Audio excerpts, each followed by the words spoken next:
የኢትዮጵያ ባህር በር የማግኘት ምኞት የተሳሳተና ጊዜው ያለፈበት ነው ስትል ኤርትራ ገለጸች።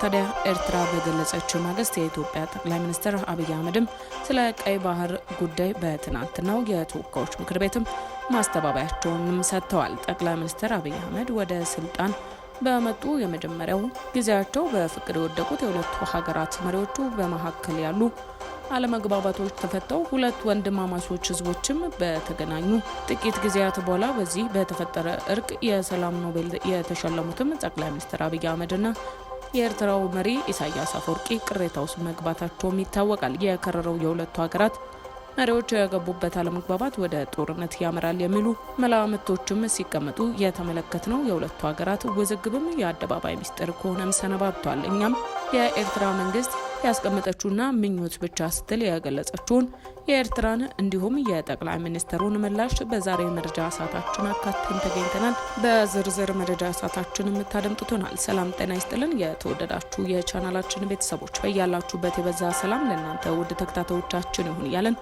ሰሞነኛና ወቅታዊ መረጃዎችን እንሆ በመረጃ ሰዓታችን ለእናንተ ውድ ተከታታዮች ይዘን ተገኝተናል። እናንተም ሰሞነኛ ወቅታዊ እንዲሁም ሀገራዊ መረጃዎችን ለማግኘት ቻናላችንን ሰብስክራይብ ያድርጉ እያልን ወደ ዛሬ ቀዳሚ መረጃችን አለፍን። ወደ ዛሬ ቀዳሚ መረጃችን ስናልፍ ኤርትራ የኢትዮጵያ ባህር በር ላይ መዳረሻ የማግኘት ምኞቷ የተሳሳተና ጊዜው ያለፈበት ነው በማለት ኮንናለችም። ዓለም አቀፍ ማህበረሰብ ጫና እንዲያደርግም ጥሪ አቅርባለች። ኤርትራ ኢትዮጵያ በዲፕሎማሲ ወይም በወታደራዊ ኃይል የባህር መዳረሻና የባህር ኃይል ቤዝ ማግኘት የተሳሳተና ጊዜው ያለፈበት ምኞት ግራ አጋቢ ነው ስትልም ገልጻለች። ዓለም አቀፍ ማህበረሰቡም ኢትዮጵያ የጎረቤቶቿን ሉዓላዊነትና የግዛት አንድነት እንድታከብርም ግፊት እንዲያደርጉ አሳስበዋል። የኤርትራ የውጭ ጉዳይ ሚኒስትር ኦስማን ለአምባሳደር ዲፕሎማቲክ አባላትና ተባባሪ መንግስታትን ድርጅት ተቋማት አመራሮች በሰጡት ማብራሪያ የኤርትራ መከላከያ ሰራዊት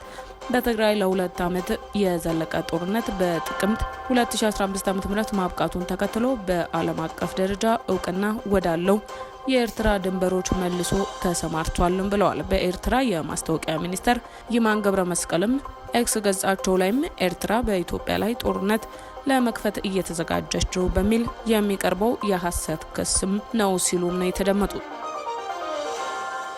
ታዲያ በትናንትናው ዕለት ጠቅላይ ሚኒስትር ኢትዮጵያ ለቀይ ባህር ስትል ኤርትራን የመውረር ፍላጎት እንደሌላት ጠቅላይ ሚኒስትር አብይ አህመድም ተናግረዋል። ጠቅላይ ሚኒስትር አብይ አህመድ ሐሙስ መጋቢት 11 2017 ዓ.ም ከፓርላማ አባላት ለቀረበላቸው ጥያቄ መልስ ሲሰጡ ነው ኢትዮጵያ ለቀይ ባህር ስትል ኤርትራን የመውጋት ፍላጎት የላትም ሲሉ የተደመጡት። ባለፈው ዓመት ጥቅምት ወር ላይም ጠቅላይ ሚኒስትር አብይ አህመድ ለኢትዮጵያ የባህር በር ማግኘት የህልውና ጉዳይ ነው ሲሉ ከተናገሩ በኋላ በሁለቱ ሀገራት መካከል ውጥረት ሰፍኖም ቆይቷል። ጠቅላይ ሚኒስትር አብይ አህመድ በትናንትናው ዕለት የፓርላማ ውሏቸውም ኢትዮጵያ ያላት ፍላጎት እንነጋገር ነው ሲሉም በሰጥቶ መቀበል መርህ ህዝቦችን በሚጠቅሙ መርህም በገበያ መርህ እንወያይ፣ ውጊያ አያስፈልግም ሲሉም ጥሪ አቅርበዋል። የኤርትራ ህዝብ የሚያስፈልገው ልማት ነው ያሉት ጠቅላይ ሚኒስትሩ ተባብረን ማልማትና መስራት እንጂ አንዱን መውጋት የኛ ፍላጎት አይደለም ሲሉም ተናግረዋል። የቀይ ባህር ፍላጎቶችን ከሶማሊያ፣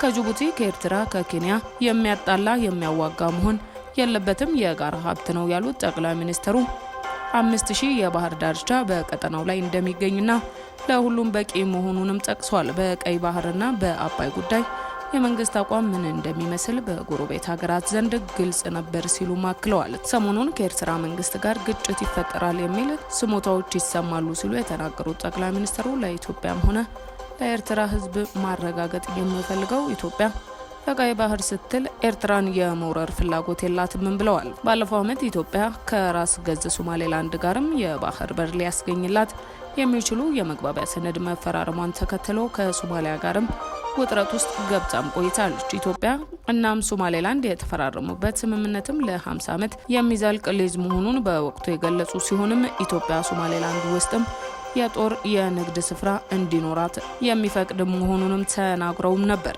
ይህንን ስምምነት ተከትሎ ውጥረት ውስጥ የቆዩት ኢትዮጵያና ሶማሊያ በቱርክ መንግስት አሸማጋይነት እርቅ አውርደዋል። ጠቅላይ ሚኒስትር አብይ አህመድም ከ120 ሚሊዮን በላይ ህዝብ ያላት ሀገር የባህር በር ያስፈልጋታል ሲሉ በትናንትናው ዕለት በድጋሚም ተናግረዋል። የኤርትራ ህዝብ ልማት የሚፈልግ ህዝብ ነው ያሉት ጠቅላይ ሚኒስትር አብይ አህመድም ኢትዮጵያ ላይ ማንም ሀገር ወረራ ሊፈጽምና ከጀመርነው ህልም ሊያስቆመን ይችላል የሚል ስጋት የለብንም ሲሉም ተደምጠዋል። በቂ ዝግጅት ስላለን ማንንም አያስቆመንም ያሉት ጠቅላይ ሚኒስትሩ ዝግጅቱን የምናደርገው ጦርነት ለማስቆም ነው ሲሉ አክለዋል። የባህር በር ጥያቄ ማንሳት ነውርነቱ አቁሟል ያሉት ጠቅላይ ሚኒስትሩ የዓለም አቀፍ ማህበረሰብ አቋምን በዓለም ላይም ትልቅ ሀገር ሆኖ የባህር በር የሌለው የለም፣ ስለሆነም በሰጥቶ መቀበል መር ሊሆን ይገባል የሚል ነው ሲሉም ለህዝብ ተወካዮች ምክር ቤት አብራርተዋል። ኢትዮጵያ ከጎረቤት ሀገር ጋር በእርሳቸው የስልጣን ዘመን ተታኩሳ እንደማታውቅ የተናገሩት ጠቅላይ ሚኒስትሩ ምንም አይነት ተንኮሳ ከየትኛውም ወገን መኖር የለበትም፣ ትንኮሳ ካለ ምላሹ የከፋ ስለሚሆንም ብለዋል። ጠቅላይ ሚኒስትሩ አክለውም በኢትዮጵያ ወገን ትንኮሳ እንደማይኖር አረጋግጠዋል። የቀይ ባህር ጉዳይ ለኢትዮጵያ ህልውና ነው ሲሉ በድጋሚ የተናገሩት ጠቅላይ ሚኒስትሩ መለወጥና ማደግ የሚፈልግ ህዝብ ጫፍ ጫፍ ተሰምሮለት እስር ቤት ሊቀመጥ አይችልም ብለዋል። ጠቅላይ ሚኒስትር አብይ አህመድም በትናንትናው ዕለት የፓርላማ ውሏቸውም ይህንን የኢትዮጵያ የባህር በር ጥያቄ የሚገነዘቡ የዓለም አቀፍ ኃይሎች እንዲያደራድሩም ጠይቀዋል። ይህም ማንንም ሰላም ወዳድ ነኝ የሚል መንግስት፣ ግለሰብ፣ ቡድን ከወንድሞቻችን ጋርም አነጋግሮን በህግ በቢዝነስ ተርም የኢትዮጵያ ጥያቄ ምላሽ እንዲያገኝ ወንድማችንንም ተጠቃሚ እንዲሆን የሚያስብል መፍትሄ እንዲፈጥርም ሲሉ ጥሪ አቅርበዋል። ኢትዮጵያ 95% የሚሆነው የውጭ ገቢ ምርቶችን የምታንቀሳቅስ 31 ኪሎ ሜትር በተዘረጋው የጅቡቲ ወደብ ነው።